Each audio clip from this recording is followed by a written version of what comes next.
함께 읽습니다. 시작. 그리스도의 사람이 우리를 강권하시는도다. 우리가 생각하건대 한 사람이 모든 사람을 대신하여 죽었은즉 모든 사람이 죽은 것이라. 그가 모든 사람을 대신하여 죽으심은 살아있는 자들을 위하여금 다시는 그들 자신을 위하여 살지 않고 오직 그들을 대신하여 죽었다가 다시 살아나신 이를 위하여 살게 하려 하심이라. 아멘. 할렐루야. 오늘은 여러분들이 특별히 옆 사람의 얼굴을 자세히 보시기 바랍니다. 참 예쁘게 생기셨네요. 시작.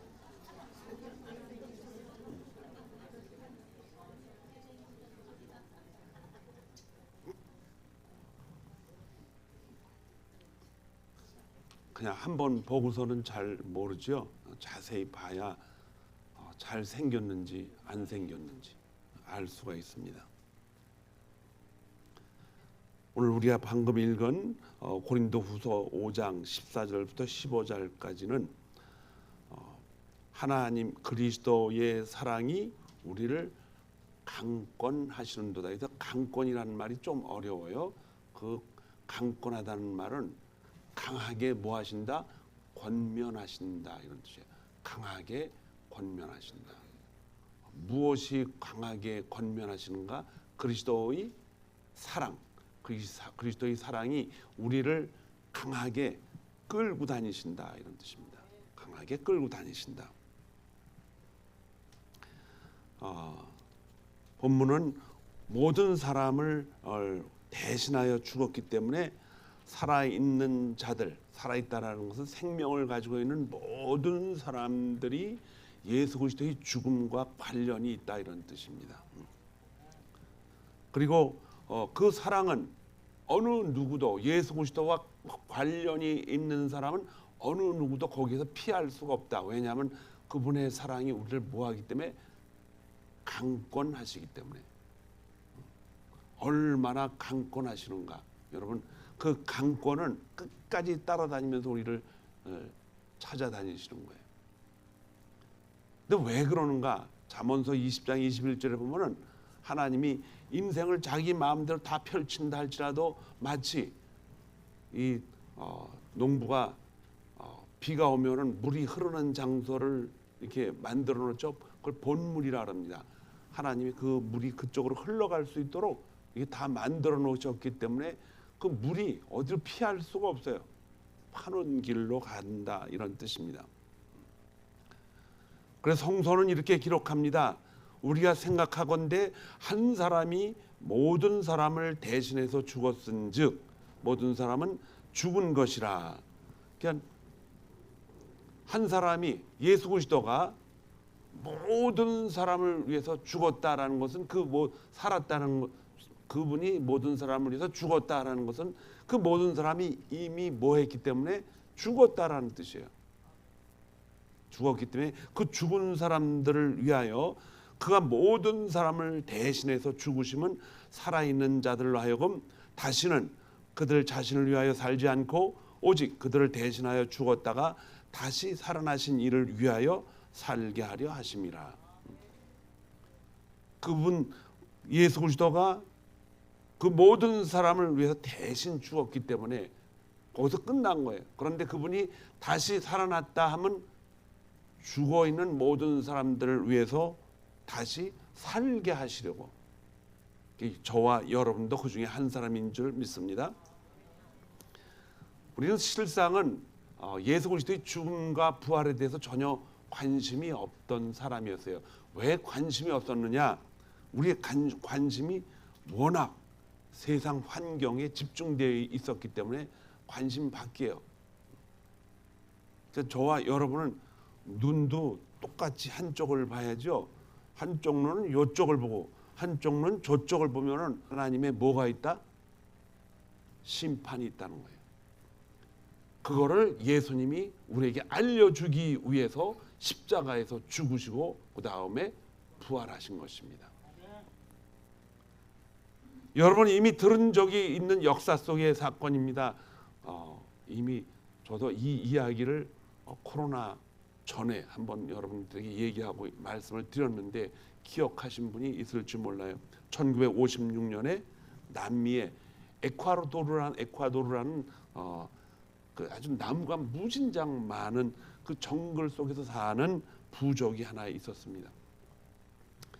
그 부족은 탐험가들에 의해서 그 부족은 거기 들어가면 죽는다는 것이 이미 알려져 있어요. 그 사람들은 자기 정글 안에 들어온 사람 외부인들은 무조건 죽인다라는 것이 퍼져 있습니다. 그래서 그리스도인들도 그 얘기를 듣고 아무도 거기에 복음을 전파하고 싶은 마음이 없었습니다. 미국은 이미 전 세계 복음을 전하기 위해서 많은 미셔너리들, 선교사들이 세상에 퍼져나가기 시작했는데 1956년, 지금으로부터 한 70년 정도 되죠. 거기에 5명의 미국 젊은 선교사들이 거기를 가겠다고 모였습니다. 열심히 기도하고 그리고 비행기를 타고 그 정글 위를 며칠 동안 돌면서 평지와 나무가 있는 곳을 구별하면서 돌다가 그 비행기에서 모두 막 떨어뜨리고 그랬어요.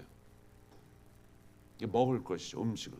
그리고 어느 날 모래사장에 착륙을 했는데 그렇게 하고 나서 부족을 만나기로 결심하고 갔는데 충격적인 일이 벌어졌습니다.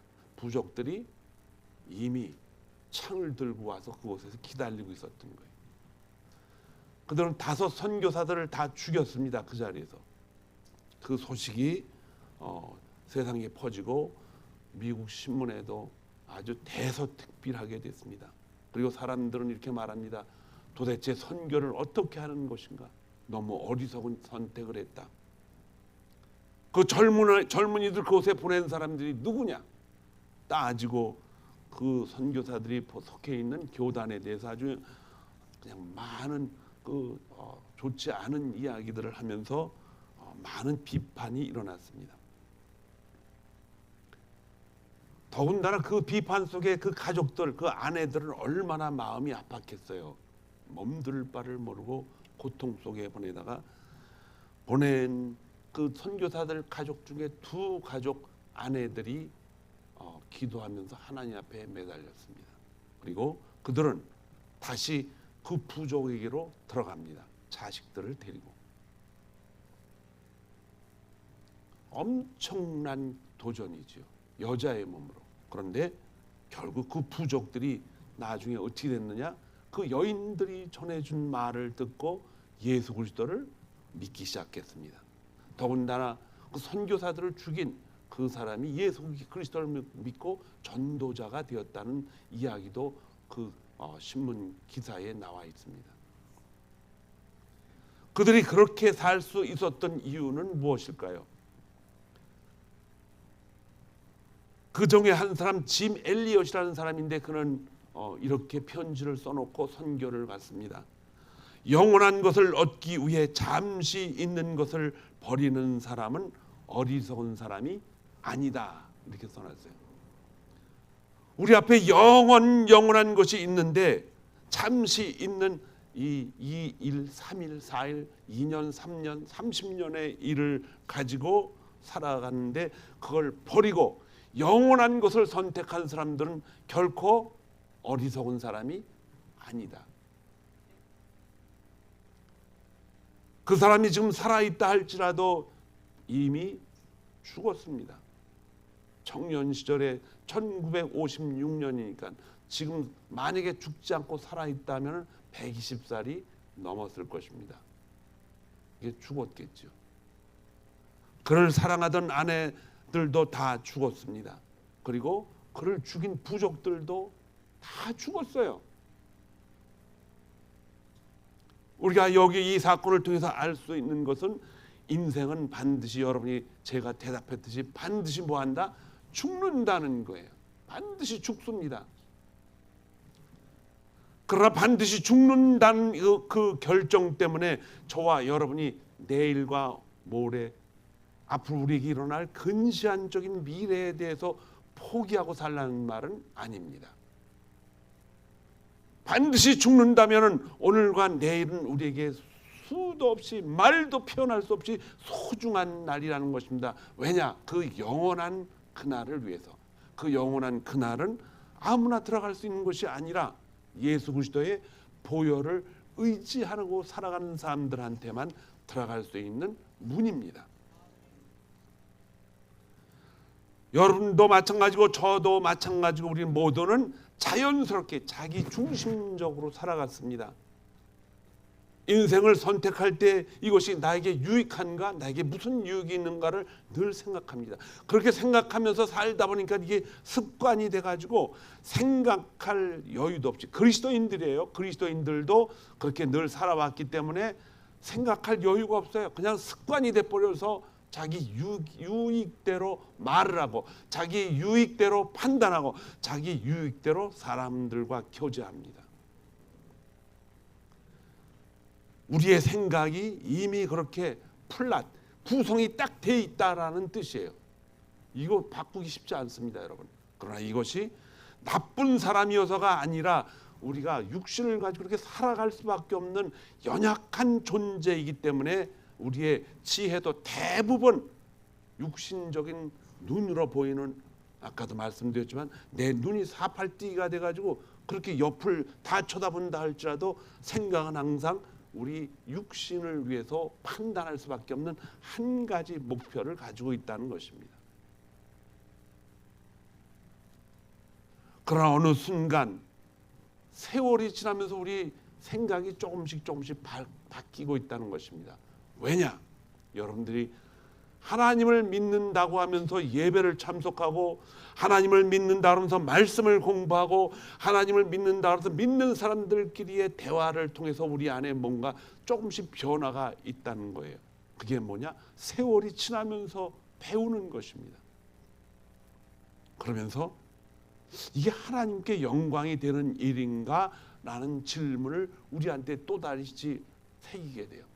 그래서 어떤 두 가지 목표가 양쪽에서 옵니다. 하나는 하나님의 영광을 위한 것이고, 다른 하나는 내 욕심대로 하는 것인데, 항상 이것이 어떻게 돼? 내 안에서 저울질합니다. 그래서 마치 내가 이거는 하나님의 영광을 위해서 하는 일이 낫겠다라고 해서 그쪽을 선택하고 그쪽으로 하나님의 영광을 위해서 사는 것처럼 생각을 할 때, 아, 내가 그래도 하나님의 영광을 위해서 살아가는구나 라고 판단을 할 수도 있습니다. 그러나 이것은 굉장히 잘못된 표현적입니다. 그것은 하나님의 영광을 위해서 우리가 양보하는 것이 아니에요. 여러분과 제 안에 무엇을 조금씩 깨닫고 나가기 때문에 그분의 사랑이 우리를 뭐한다? 강권하는 것을 느껴야 돼요. 강제로 나에게 뭐한다? 자꾸 권면하고 있다는 거예요. 시간이 걸릴 거예요. 많은 시간이 걸릴 것입니다. 여러분과 제가 자아가 강하고 또 자기 고집이 세고 또 내 맘대로 여태까지 내가 해와서 그렇게 살아왔다고 생각하는 사람일수록 어떻게 됐느냐? 더 시간이 많이 걸릴 거예요. 놓치지 않습니다. 포기하기 쉽지 않아요. 어떻게 하나님의 영광이 되는 것인가? 이것이 나에게 유익한데 어떻게 이것이 하나님의 영광을 위해서 내 것을 포기하고 그분의 영광을 위해서 내 욕심을 좀 양보하고 하나님이 원하는 길을 선택할 수 있는가? 여러분, 요즘 수요일날 창세기에서 28장에서 33장까지 야곱의 스토리가 굉장히 많습니다. 우리 믿음의 조상 아브라함과 이삭과 야곱을 항상 부르면서 거기에서 마지막 부르는 야곱의 인생에 대해서 부릅니다. 왜냐하면 야곱을 통해서 야곱이라는 이름이 이스라엘로 바뀌어가기 때문에 그 야곱의 그 스토리는 굉장히 장엄하고 한 인간의 변화가는 그 인생의 모습을 보면서 우리는 우리 자신, 내가 그랬었지라고 우리 자신을 비춰보게 됩니다. 창세기 28장 11절에는 야곱이 자기 형 에서의 그 무지막스러운 삶의 모습을 보고 자라났다가 자기가 잘못한 게 몇 가지 있었어요. 그래서 그거를 그대로 부닥치면 자기가 맞아 죽습니다. 그래서 어미의 말대로 자기 외삼촌 어머니의 오빠입니다. 그쪽 라반이라고 하는 집으로 도망을 가요. 도망을 가다 그는 참 창세기 28장 11절에 아주 기가 막힌, 사람들이 그냥 읽어버릴 수밖에 없는 구절이 하나 나옵니다. 한 곳에 이르러서는 해가 진지라.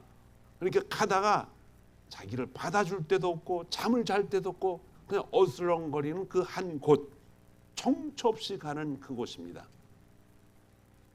정처 없이 떠도는 그 한 곳, 그냥 어느 곳에 이르렀다 그러지만 성경을 읽는 사람들은 그 글의 흐름을 따라서 야곱이 가고 있는 중에 한 곳에 이르러서는 라는 말에 눈이 팍 떠야 돼요.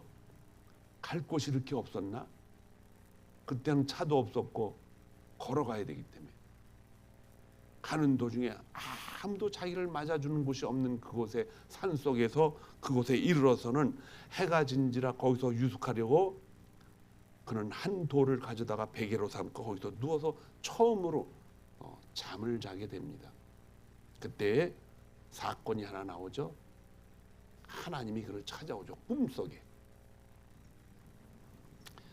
그리고 그는 그 사닥다리의 사건이 다시 나중에 나옵니다. 그런데 하나님이, 천사가 그에게 나와서 하시는 말씀이, 내가 너와 함께해서 네가 어디로 가든지 너를 지키며 너를 이끌어 이 땅으로 돌아오게 하리라. 이 땅으로 다시 돌아오게 하겠다는 거예요.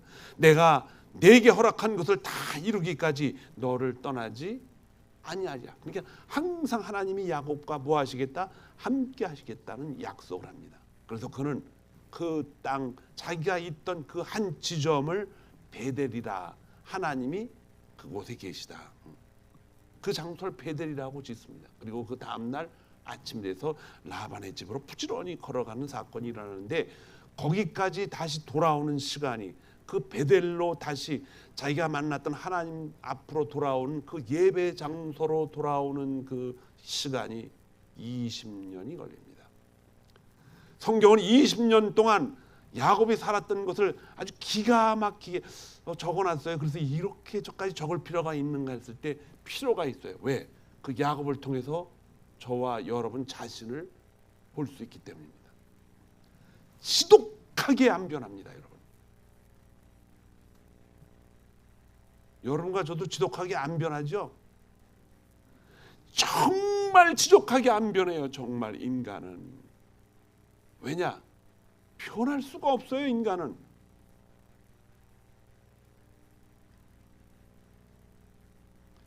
제 친구 중에 한 분이 저와 목회를 같이 하다가 이제 변호사가 돼가지고 이제 한국의 국립대학 그 변호사, 이렇게 법과대학 그 선생님으로 들어가셨어요. 그 책을 하나 썼는데, 제가 그걸 마침 친구가 쓴 책이라 제가 자세히 읽어봤더니 내가 나도 변화시킬 수 없다라는 책이에요. 내가 나도 변화시킬 수 없다. 그런데 여러분과 저는 어느 날 우리에게 하나님께, 하나님의 영광을 위해서 내 것을 가지고 좀 양보하고 싶은 마음이 조금 들기 시작해서 그때부터 인생은 하나님 쪽으로 좀 기울어지기 시작합니다. 그런데 우리가 정말 하나님을 따라서 갈 수 있고 그분의 영광만을 위해서 살 수 있다는 것을 깨닫는 시간이 어디냐? 바로 예수 그리스도의 죽음과 부활을 통해서 누구를 만났을 때, 예수 그리스도를 만났을 때 변하게 됩니다. 창세기 32장에는 다시 야곱이 하나님이 야곱에게 약속을 했습니다. 그런데 야곱이 그 자리에서 28장에 뭐라냐? 하나님이 나를, 그때는 아버지라고 안 불렀어요. 하나님이 나를 이곳에 안전하게 돌아오게 하시면 내가 하나님을 나의 하나님으로 모시고 살겠습니다. 조건이 하나 붙었어요. 어떻게? 나를 안전하게 해주시면, 그리고 또 안전하게 에서 형님이 있는 땅으로, 그분이 무서워서 도망갔으니까 에서 있는 곳으로 돌아오게 나를 만드시면 당신은 나의 하나님입니다. 그렇게 조건부로 약속을 했어요. 하나님은 내가 너를 지키겠다 그랬는데, 말로만 그렇게 하면 뭐예요? 하나님 나를 실제로 지켜주셔야지. 그 20년 동안 살아봤더니 힘들고 어려울 때 하나님을 찾으니까 하나님이 지혜도 주시고 또 자기 입으로 그랬어요. 자기 삼촌 라반한테 내가 믿는 나의 아버지가 믿고 나의 할아버지가 믿었던 그 하나님이 나를 이렇게 축복을 했다고. 말은 또 넋을 좋게 잘하네.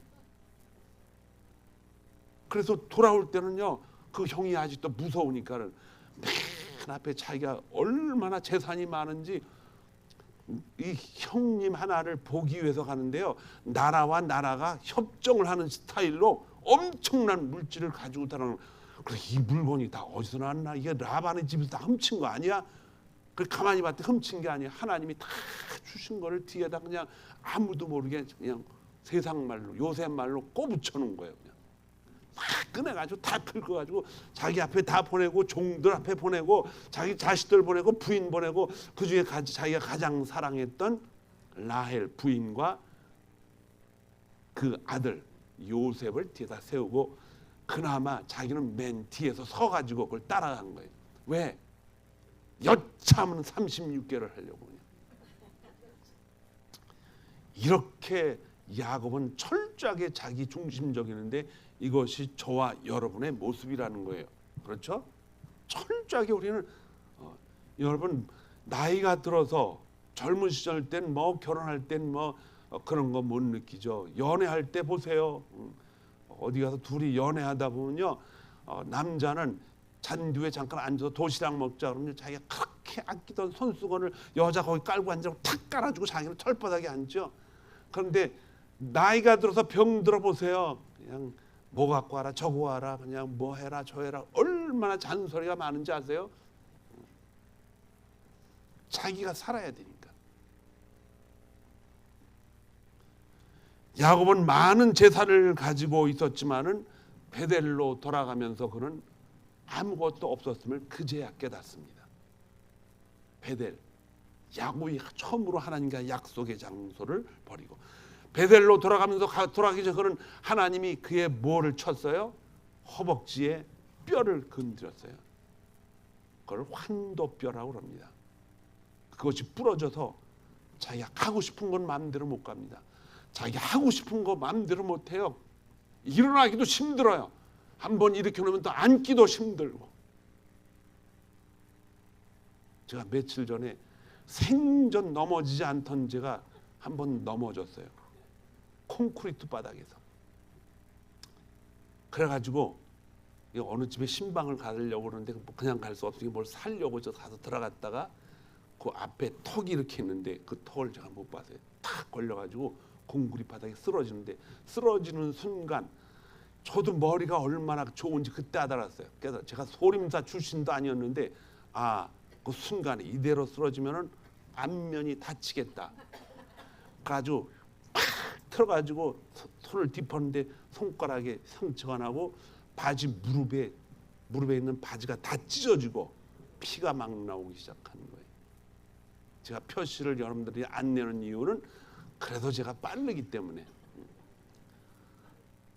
그랬더니 그 앞에 안에 주인이 가만히 쳐다보고 있더라고요.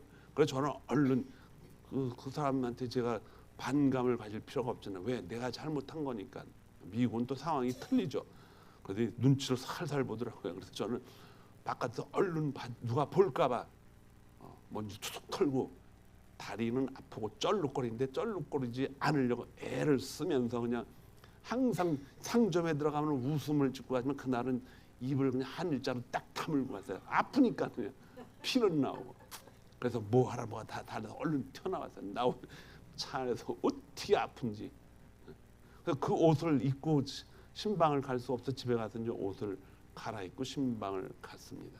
여러분 다리가 부러지면요 아무것도 못해요.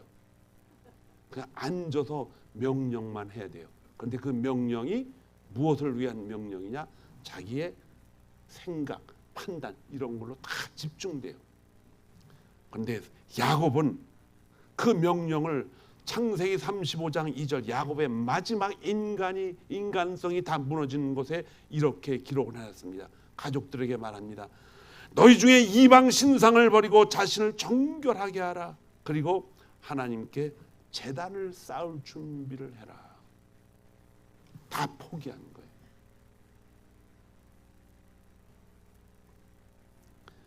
이 사건은 단순한 제사가 아니라 인생의 방향이 바뀐 사건입니다.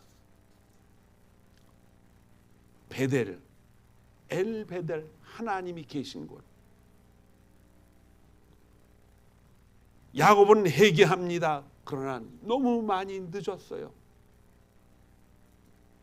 그래서 그는 그 후에 자기 아내, 가장 사랑하는 아내 누구입니까? 라헬, 그렇게 아꼈던 아내도 베냐민 마지막 아들을 낳으면서 죽습니다. 안식처에 들어가지도 못해요.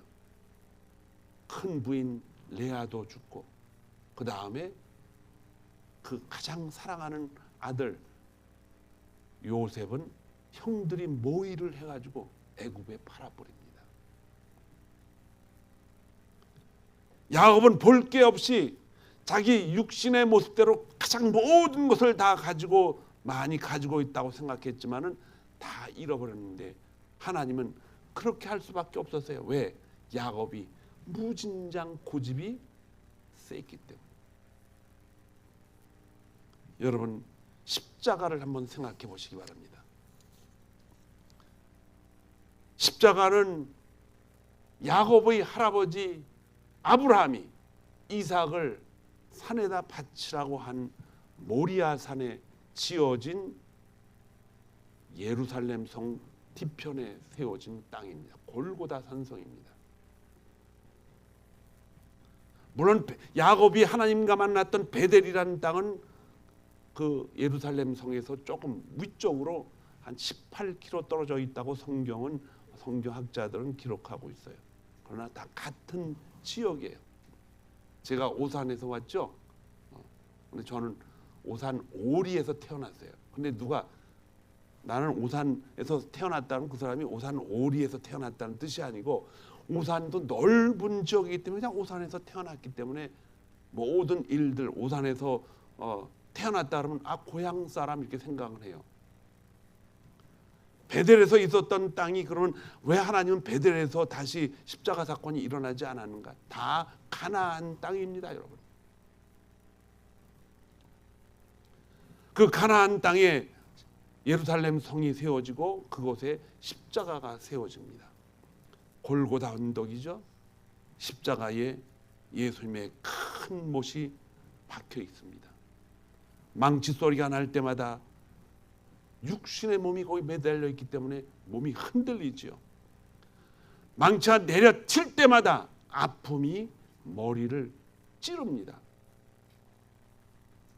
사람들이 둘러서서 예수님을 조롱하지요. 네가 하나님의 아들이면, 네가 아버지라고 부르는데 그 아버지한테 좀 와서 부탁을 해봐라. 어떤 사람은 비웃으며 말합니다. 성경에 기록이 되어 있어요. 남은 구원하면서 자기는 구원하지 못하는구나. 조롱하는 언어입니다. 그래서 예수님은 아무 말씀도 하지 않았습니다. 마치 도살장에서 목이 잘리는 양처럼 아무 말씀도 하지 않았어요. 그의 몸에는 피가 만신창이가 되고 가시면류관 때문에 이마에서도 세워놓으니까 피가 막을 수 없이 흐릅니다. 저도요, 무릎이 조금 까졌는데 그 까진 입술에서 그 살이 이렇게 나오니까 피가 계속 나오는 거예요. 여기 머리에서 예수님이 피가 나온다는 거는요, 팍 눌러가지고 상처가 뚫고 살을 뚫고 가서 그 자리에서 피가 온 몸으로 다 덮여 내려가는 거죠. 손에서도 팔에서도 피가 납니다. 그런데 예수님이 딱 한마디만 하십니다. 아버지. 아버지를 또 불러요. 그 아버지라는 이름 때문에 자기가 죽었는데 또 부릅니다. 아버지요, 저들을 용서하여 주옵소서. 그 사건은 누구를 위한 사건입니까? 여러분과 저를 위한, 대신해서 죽은 그 십자가는 여러분과 저를 위한 십자가였습니다. 여러분과 저는 내 이익을 위해서 붙잡고 살았는데 예수님은 자신의 생명을 여러분과 저를 위해서 내어주신 것입니다. 나이가 33살이면 여러분 가장입니다. 그 당시에는 장남이에요. 예수님은 자기 가정을 돌보고 어머니와 아버지가 할 수 없는 일들을 자기가 다 해야 되고 동생들을 돌봐야 될 이 젊은 청년의 삶의 모습은 우리 눈으로 봤을 때는 지탄받을 만해요. 왜? 자기 책임을 안 하기 때문에. 그러나 성경은 예수님을 그렇게 표현하지 않고 있습니다. 하나님의 계획은 하나님이 직접 이 땅에 오셔서 완벽하게 저와 여러분을 하나님 나라로 가기 위해서 수천 년 동안 인간은 죄를 져서 하나님과 결별해 있었는데, 결별해 있는 인간은 자기의 생각과 자기의 목적과 자기 유익을 위해서만 살아왔던 그 인간은 죽음이라는 그 단계를 넘으면 심판이 있고, 심판 속에 하나님과 연결되어 있는, 하나님이 데리고 올 수 있는 어떠한 관계도 만들어 놓을 수가 없다는 것입니다. 그래서 하나님은 완벽하게 그 일을 아브라함과 이삭과 야곱을 통해서 시작을 하셨고, 야곱을 통해서 인간 속에 표현된 모든 정말 처절하지 하리만큼 자기 욕심을 놓지 못하고 살아가는 야곱을 통해서 하나님 그래도 야곱을 끝까지 붙잡고 예수 그리스도에 오실 그 길을 예비하여서 저와 여러분을 위해서 십자가에서 그를 하나님이 못을 박으셨습니다. 사람들은 이 십자가 사건을 사람들이 박았다고 이야기하지만 하나님은 성경에 그를 우리를 위해서 그들 속에 내어 주었다는 거예요. 내어 주었다. 내어 주었다라는 말은 십자가의 못을 박어라. 하나님이 허락하시고 그분이 계획하신 것입니다. 그가 모든 사람을 대신하여 죽으셨다 그랬습니다. 여러분과 저는 나의 삶을 위해서 살았는데 예수님은 저와 여러분을 위해서 살으셨습니다.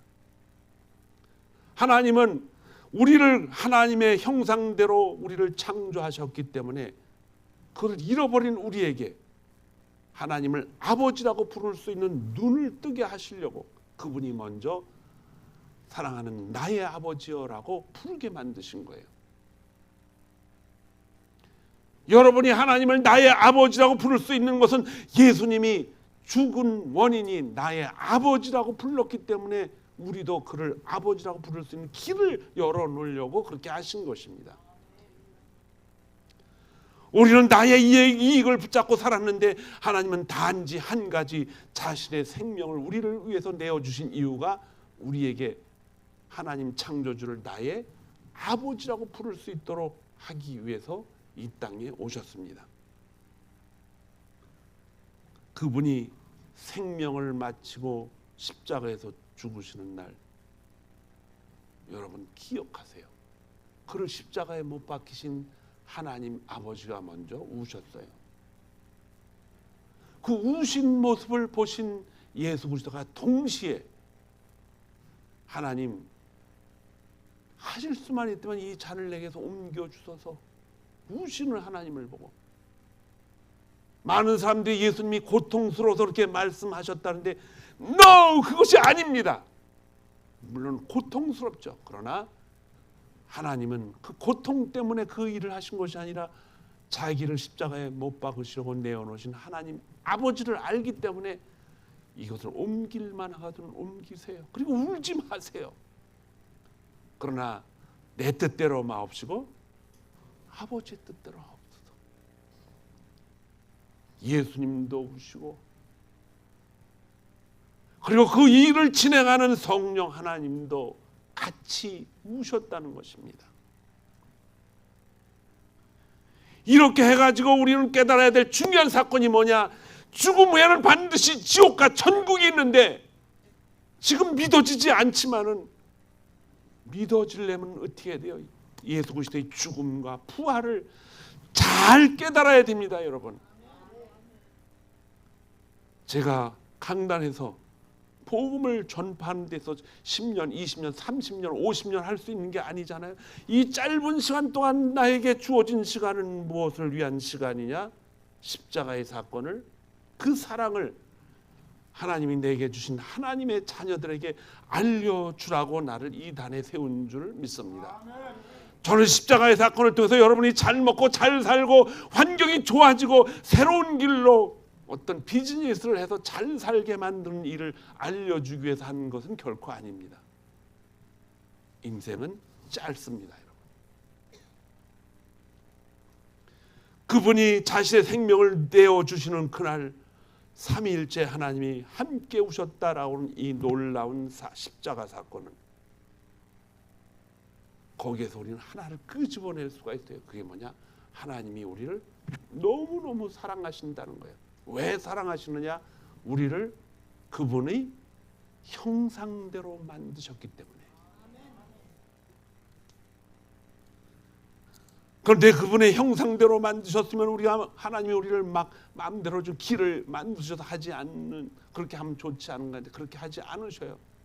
우리에게는 하나님의 형상이 있기 때문에 하나님이 우리를 막 하지 않으셔요. 계속 끝까지 우리를 깨닫게 해가지고 설득해서 하나님의 사랑을 알게 하는 것입니다. 그 사랑이 얼마나 우리를 강제로 이끌고 갑니까? 그래서 우리는 우리의 목적을 위해서 어느 날 활동해야 될 때도, 결정을 내릴 때에도 하나님의 영광을 위해서 양보하는 것인데, 사실은 양보하는 것이 아니라 하나님의 사랑이 나를 뭐한다? 강권하고 있다는 것을 깨달아야 됩니다. 강제로 하나님의 사랑이 너무 내게 기해서 그 사랑이 나를 하나님의 영광을 위해서 결정을 한다는 것입니다. 바울은 계속해서 말합니다. 다시는 그들 자신을 위하여 살지 않고, 십자가 사건을 만난 사람들은 자기 자신을 위해서 살지 않고 모든 사람을 위해서 죽으신 예수 그리스도의 영광을 위해서 산다. 이렇게 되어가고 있다라는 것을 알려주는 거예요. 그래서 십자가 사건은 여러분 우리에게 아주 처참한 것을 깨달으면서 그거 피하라는 뜻이 아니라 주님이 이미 다 해놓으셨기 때문에 우리에게 그 사랑을 우리에게 보여주시기 위해서, 그래서 하나님은 아주 끝까지 내 고집과 내 생각대로 살려고 하는 우리들에게 이야기합니다. 그걸 포기하면 불행해지는 것이 아니라 뭐가 온다? 놀라운 행복이 온다는 거예요. 사람은 자기가 알고 있는 것만으로만 살아가고 있어요. 얼마나 자기가 알고 있는 지식이 좁은지 아세요? 여러분 정말 좁습니다. 자기가 보고 듣고 경험한 그 안에서만 살아가야 되기 때문에. 그래서 우리 조상들이 뭐라 그래요? 그 소갈머리를 밴댕이 소갈머리라고 그래요. 그럴 수밖에 없어요. 아는 게 그거밖에 없으니까. 그러나 하나님의 사랑을 알면 어떤 일이 벌어지느냐? 하나님이 우주 만물을 창조하신 온 세상을 어떻게 하나님이 지금 끌고 가시는가를 알게 돼요. 이것도 한꺼번에 하는 것이 아니라 우리의 고집을 버리고 자꾸 버릴 때 마치 고슴도치가 자기의 가시를 하나하나 빼어버릴 때 고슴도치가 부드러워지잖아요. 그때 얼마나 세상이 아름다운가를 깨닫게 됩니다. 앞서 말씀드린 이 5 선교사들을 한번 생각해 보세요. 그들은 인생을 버린 사람들이 아닙니다. 온 천국을 창조하신 그 하나님을 그들은 마음속에 품고 그 세상을 꿈꾸며 살아갔던 선교사들이었습니다. 이스라엘이 예루살렘 성전을 짓기까지 이제 40년이라는 긴 세월 동안 가나안 땅을 정복하기 위해서 가는데, 그때 이상한 이름이 하나 있어요. 여호수아는 이스라엘 백성인데 갈렙이라는 사람이 나옵니다. 그 갈렙은 이스라엘 민족이 아니에요. 그는 누구냐? 야곱이 버리고 떠난 이방인입니다. 에서의 가문에 있어요. 근데 그가 자기 할아버지가 만났던 그 아브라함이 만났던 그 땅으로 자기가 돌아가고 싶은 거예요. 그래서 여호수아한테 그 땅을 나에게 달라. 가장 힘든 곳이지만은 할아버지가 있었던 그 약속의 땅을 그가 점령을 하죠. 그곳이 바로 유대 땅입니다. 사랑하는 성도 여러분, 인생의 특별한 목적을 발견한 사람들은 바로 그 길로 가게 돼 있는 거예요. 여러분과 제 안에 하나님 영광을 위해서 살아가고 싶다라는 마음이 안 생기면은 심각한 병이 걸린 것입니다. 바울도 그랬고 12명의 제자들도 그랬고 우리 앞서간 수많은 신앙의 선배들도 이 십자가 사건 때문에 하나님도 우시고 아버지도 우시고 아들 예수 그리스도도 우시고 성령 하나님도 십자가 위에서 같이 울었던 이 십자가 사건을 통해서 우리에게 하나님을 아버지라고 부를 수 있는 기회를 주셨는데 그 아버지가 뭐냐? 그분의 영광을 위해서 우리 삶을 내어드리라고. 그러면 행복해지고 그러면 우리의 삶이 정말 하나님이 주시는 위대하신 하나님이 우리에게 평강을 주시는데 무엇이 부럽겠는가? 예수 그리스도 그 한 분만으로 만족하게 된다는 것입니다. 오늘 하나님은 우리에게 이렇게 묻습니다. 너희는 누구를 위해 살아가는가? 무엇을 위해 살아가는가?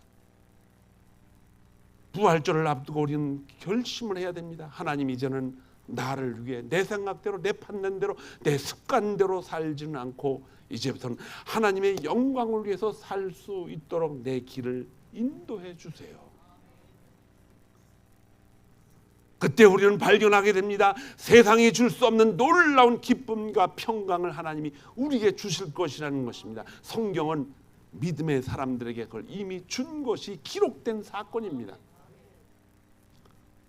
그리스도의 사랑이 정말 강권적으로 저와 여러분을 붙잡아 주셨기 때문입니다.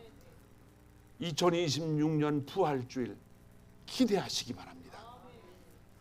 그분이 저와 여러분의 삶을 하나님께 영광을 돌리는 삶으로 바꾸어 놓을 때 우리 안에서 놀라운 기쁨과 행복이 나타날 줄 믿습니다.